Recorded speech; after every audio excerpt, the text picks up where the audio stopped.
अस्सलामुअलैकुम, welcome to SSAP। आज है हमारी ग्राफिक डिज़ाइन की क्लास नंबर 3 और एडोब फोटोशॉप की क्लास नंबर 1। सबसे पहले हम ये देखेंगे कि हमने अपने लैपटॉप या पीसी में एडोब फोटोशॉप को इंस्टॉल कैसे करना है। ठीक है, तो आइए स्टार्ट करते हैं। सबसे पहले आपने अपना गूगल ओपन कर लेना है, फिर आपने सर्च बार में टाइप करना है गेट इनटू पीसी।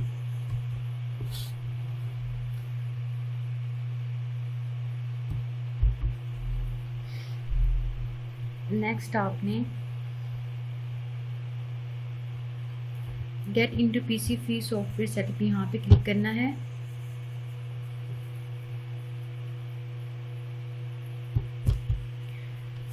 ठीक है, आपके पास ये वेबसाइट ओपन हो जाएगी। आपने यहाँ सर्च बार में टाइप करना है एडोब फोटोशॉप। सर्च पे क्लिक करना है आपने। यहाँ पे आपके पास डिफरेंट वर्जन आ जाएंगे, आप कोई भी अपनी पसंद का जो है वो डाउनलोड कर सकते हैं। ठीक है, यहाँ पे एक है adobe Photoshop CC 2019 free download. हम यहाँ डाउनलोड नाउ पे क्लिक करेंगे।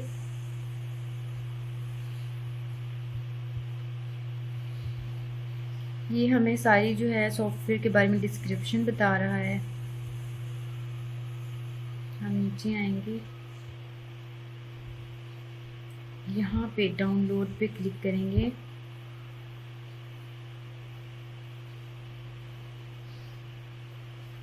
नेक्स्ट यहाँ पे हमारे पास डाउनलोड का एक बटन आ जाएगा। ठीक है, यहाँ से आपने जो है डाउनलोड कर लेना है। मैंने अपने लैपटॉप में पहले से जो है एडोब फोटोशॉप डाउनलोड किया हुआ है, तो मैं डाउनलोड नहीं करूँगी। ठीक है, जैसे मैंने आपको प्रोसीजर बताया है, आपने सबसे पहले गूगल ओपन करना है, फिर आपने सर्च बार में लिखना है गेट इनटू पीसी।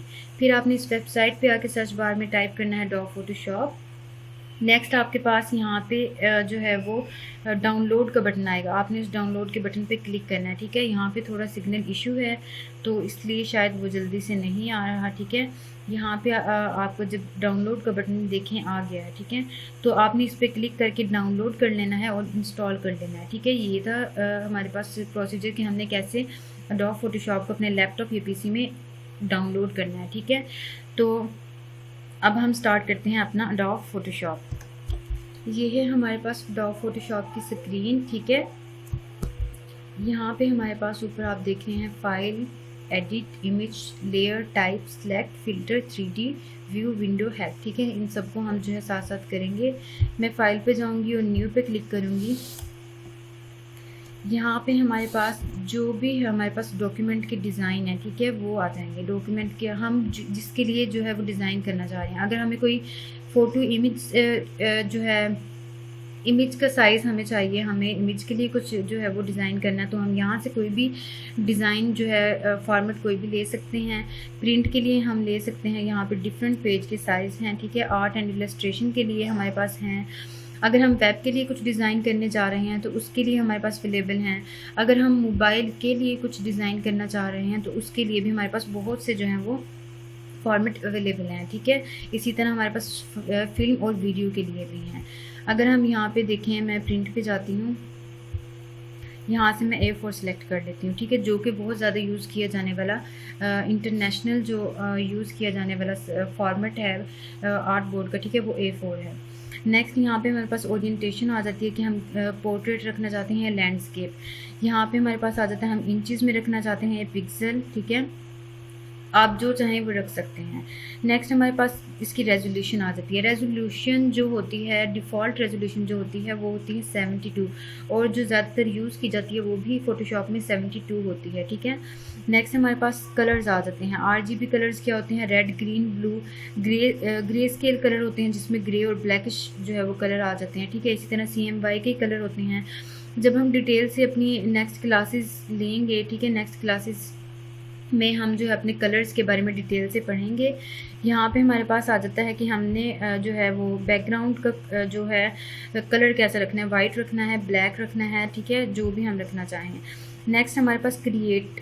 अब मैं इसे क्रिएट कर रही हूँ तो ये नहीं हो रहा क्रिएट। ठीक है, आप देखिए कि अगर आपको ये इशू आए कि आपका जो क्रिएट का बटन है वो काम नहीं कर रहा, ठीक है, तो आपने क्या करना है, आपने ये चीज़ ध्यान से देखनी है।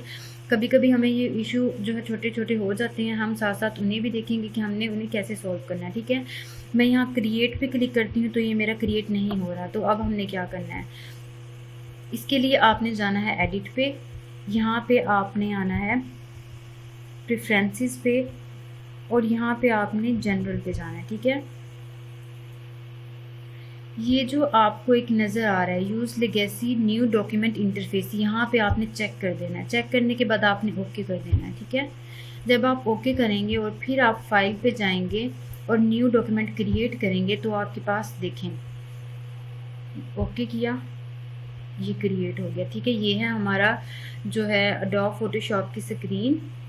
यहाँ पे हमारे पास जो है टूल बार है, ये है हमारी टूल बार जिसमें हमने जो है डिटेल से हम हर एक टूल के बारे में जो है पढ़ेंगे। ठीक है, आज के जो हमारे टूल हैं वो है मूव टूल और मार्की टूल। ठीक है, ये है हमारा आर्ट बोर्ड।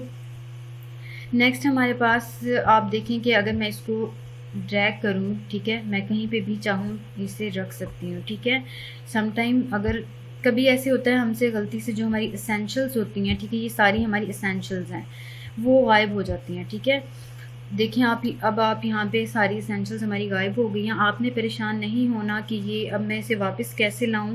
ठीक है, आपने क्या करना है, आपने विंडो पे जाना है, यहाँ पे वर्क स्पेस पे जाना है, फिर आपने यहाँ से रीसेट एसेंशियल पे क्लिक कर देना। ठीक है, आपकी सारी एसेंशियल्स जो होंगी वो वापस आ जाएंगी। ठीक है, नेक्स्ट जो है यहाँ पे आप देखें हम इसे कोलैप्स भी कर सकते हैं और एक्सपेंड भी कर सकते हैं। ठीक है, ये है हमारा कलर वाला मेन्यू। नेक्स्ट हमारे पास जो हमने पढ़ना है वो है मूव टूल। ठीक है, मूव टूल क्या होता है, ये है हमारा मूव टूल। अब आप देखें कि यहाँ पे हमारा ये हमारा लेयर पैनल है। ठीक है, लेयर के बारे में हम बहुत डिटेल से डिस्कस करेंगे, लेकिन आज सिर्फ हम इतना ही देखेंगे कि हमारे पास एक बैकग्राउंड लेयर होती है और हमने एक न्यू लेयर, यहाँ पे जो प्लस का छोटा सा निशान है, यहाँ से हम एक न्यू लेयर क्रिएट करते हैं। ठीक है, मैं यहाँ पे न्यू पे क्लिक कर देती हूँ, ये हमारे पास एक न्यू लेयर जो है वो क्रिएट हो गई है। ठीक है, ये है हमारे पास बैकग्राउंड लेयर। अब आप देखिए यहाँ पे हमारे पास कलर्स हैं, एक है हमारा, ये है हमारा फोरग्राउंड कलर और ये है हमारा बैकग्राउंड कलर। हम इन दोनों को स्वैप भी कर सकते हैं। ठीक है, अब आप देखें कि अगर मैं इसका कलर चेंज करना चाहती हूँ, ठीक है, मैं शिफ्ट बैक स्पेस करूँगी, ये एक शॉर्टकट की है। ठीक है, बैकग्राउंड कलर ब्लैक है और फोरग्राउंड कलर पिंक है। ठीक है, मैं कोई भी सिलेक्ट कर सकती हूँ। अगर मैं फोरग्राउंड कलर वो मैं ओके कर दूँ। ठीक है, आप देखिए ये उसमें कलर हो गया। ठीक है, अब मैं कंट्रोल Z करूँगी क्योंकि जो हमारा वाइट ही था मैंने उसी पे वर्क करना है। नेक्स्ट हमारे पास अभी हमने यहाँ पे हमारे पास है मार्की टूल। ठीक है, मार्की टूल का क्या काम है, यहाँ से मैं देखती हूँ रेक्टेंगुलर मार्की टूल, ये मैंने लिया, ड्रैग किया। ठीक है, अब मैं यहाँ पे ले रही हूँ ब्रश टूल। इनको हम जो हमारे टूल्स हैं डिटेल से हम डिस्कस करेंगे आगे जाकर। ठीक है, कलर जो है वो पिंक है, ओके कर दिया। अब आप देखें जो सिलेक्शन एरिया है सिर्फ उसी में जो है ये वर्क कर रहा है। ठीक है, उसी में मैं ड्रा कर पा रही हूँ, लेकिन मैं अगर बाहर ड्रा करती हूँ तो बिल्कुल भी मैं ड्रा नहीं कर सकती। ठीक है, ये होता है हमारा मार्की टूल जिसमें हमारी सिलेक्शन होती है, जितना एरिया हमने सेलेक्ट किया है ये सिर्फ उतने एरिया में वर्क करता है। ठीक है, इसी तरह अगर मैं देखूँ इलिप्टिकल मार्की टूल यहाँ पे, ठीक है, इलिप्स टूल, अब मैं यहाँ पे भी मैं ब्रश टूल लेती हूँ और फिर मैं इसमें करती हूँ कलर। आप देखिए जितना एरिया मैंने सिलेक्ट किया है, ठीक है, जिस शेप का एरिया मैंने सिलेक्ट किया है ये सिर्फ उसी एरिया में वर्क करेगा। ठीक है, अब देखें मैंने यहाँ पे जो है मार्की टूल को सिलेक्ट किया हुआ है, तो हमारे पास जो भी टूल हम सिलेक्ट करते हैं उसके कुछ ऑप्शंस होते हैं जो कि हमारे पास ऊपर आ जाते हैं। ठीक है, ये देखें आप, ये हमारी जो है टूल की जो हमने टूल सिलेक्ट किया है उसके ऑप्शन बार है। ठीक है, ये अब आप देखें अगर मैं इस पर क्लिक करती हूँ, ये है हमारा ऐड सिलेक्शन, मतलब ये कि अब आप देखें मैंने इसे सिलेक्ट किया है, यहाँ से मैंने रेक्टेंगल वाला ही लेना है पहले। अब आप देखें मैं यहाँ से जैसे ही कर रही हूँ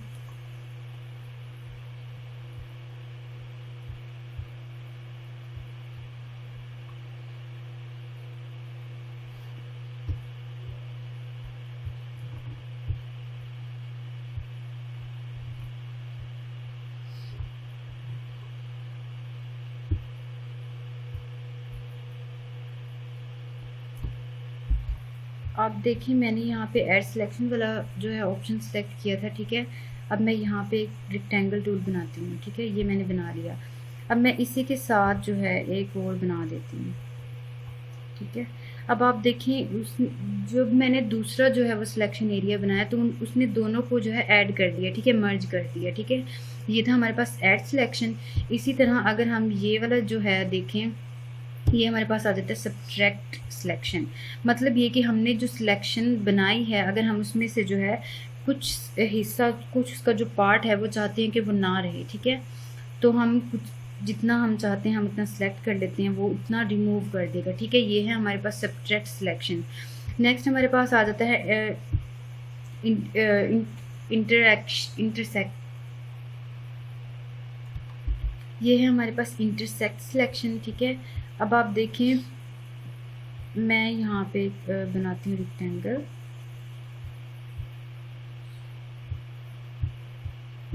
जस्ट मिनट, ठीक है, और एक मैंने और रेक्टेंगल बना दिया यहाँ पे। अब जितना एरिया जो है इंटरसेक्ट हुआ था, ठीक है, जो उसके दो शेप्स को मैंने मिलाया, उनके दरमियान में जो दो पार्ट आ रहा था, बच रहा था, वो वाला उसने जो है वो सिर्फ वो वाला हिस्सा मुझे दे दिया है, बाकी हिस्सा जो बाकी पार्ट था वो रिमूव कर दिया, ठीक है। ये थी हमारी इंटरसेक्ट सिलेक्शन, ठीक है। तो ये था हमारा मार्की टूल जो कि हमने पढ़ा। आई होप आपको समझ आ गया होगा। नेक्स्ट हमारे पास जो पहला टूल था वो था मूव टूल, ठीक है। मूव टूल मैंने पहले आपको इसलिए नहीं बताया क्योंकि हमने अभी कुछ नहीं डिज़ाइन किया था इस पर, जिससे मैं आपको मूव करके दिखा सकती, ठीक है। नेक्स्ट हमारे पास अब हम पढ़ेंगे मूव टूल, ठीक है। हमने पढ़ा मार्की टूल क्या होता है। अब आप देखिए मैंने मूव टूल को जो है वो सिलेक्ट किया हुआ है, मैं इसको जो है मूव करना चाह रही हूँ, बट ये मूव नहीं हो रहा, ठीक है। इसको मूव करके देखते हैं, ये भी मूव नहीं हो रहा, ठीक है।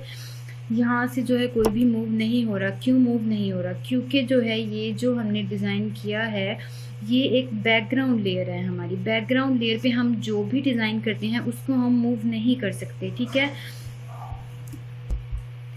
अब आप देखिए मैंने एक न्यू लेयर जो है वो क्रिएट की थी। न्यू लेयर मैंने कैसे क्रिएट की थी मैंने आपको बताई है। हमारा पूरा जो है एक लेयर पैनल है जो हम आगे डिटेल से पढ़ेंगे।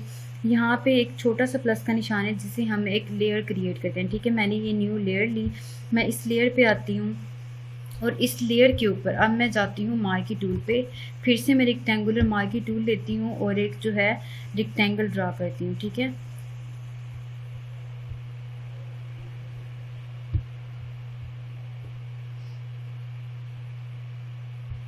सॉरी, सबसे पहले हम यहाँ पे अपना जो है selection new selection single rectangle रख लेंगे, ठीक है। यहाँ से हमने लिया ब्रश टूल,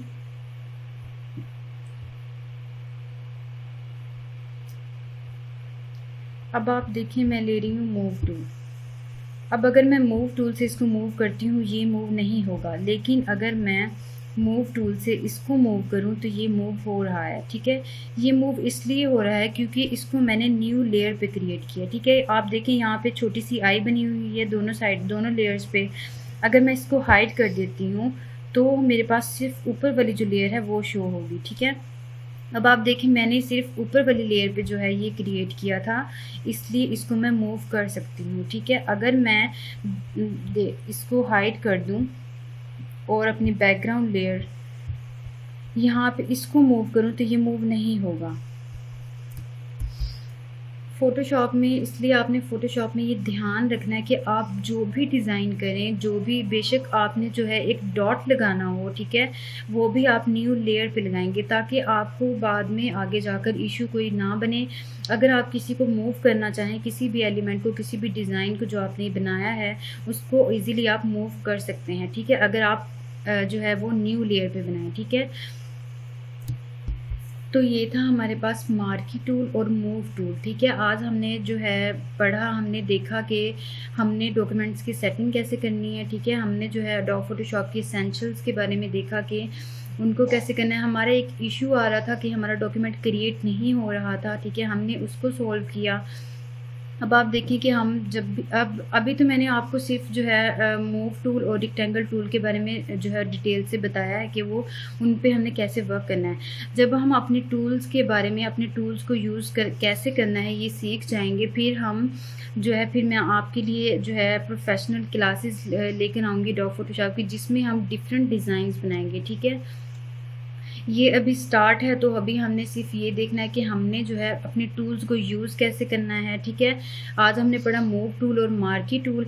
अब हम इसको देखते हैं कि हमने जो अपना डिज़ाइन जो हमने तैयार किया है उसको हम सेव कैसे करते हैं। ठीक है, आपने फाइल पे जाना है, सेव या सेव एज पे आपने क्लिक करना है।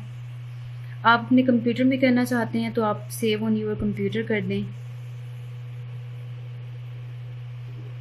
अब नेक्स्ट यहाँ पे आप देखें, यहाँ पे हमारे पास डिफरेंट फॉर्मेट आ जाते हैं। मतलब ये कि हम अपनी जो हमारा डॉक्यूमेंट है उसको किस फॉर्मेट में जो है वो सेव करना चाहते हैं। हम जेपीजी फाइल चाहते हैं, पीएनजी चाहते हैं, एसवीजी चाहते हैं। ठीक है, लार्ज डॉक्यूमेंट फॉर्मेट चाहते हैं, जो भी हम चाहें हम उसमें अपनी फ़ाइल को सेव कर सकते हैं। ठीक है, तो इसमें जो डिफ़ॉल्ट है मैं उसी को रखूँगी और मैं सेव पे क्लिक कर दूँगी।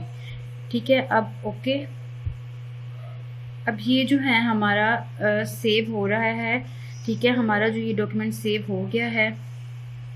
सो गाइस, ये था हमारा आज का लेक्चर। आई होप आपको जो है आज का लेक्चर पसंद आया होगा। ठीक है, अगर आपको कोई भी इशू हो, कोई भी आपने क्वेश्चन मुझसे करना हो तो आप मुझसे कमेंट्स में पूछ सकते हैं। आज के लिए इतना ही। हम कल न्यू क्लास में जो है जो इसके नेक्स्ट टूल हैं उनके बारे में डिस्कस करेंगे। ठीक है, और कोशिश करेंगे जो हम आगे टूल्स यूज़ करेंगे, हम कोई डिज़ाइन जो है वो साथ साथ एक डिज़ाइन क्रिएट करते जाएं। ठीक है, जिससे आपको भी ये बोर ना लगे। ठीक है, तो आज के लिए इतना ही। मिलते हैं नेक्स्ट वीडियो में, तब तक के लिए अल्लाह हाफिज़।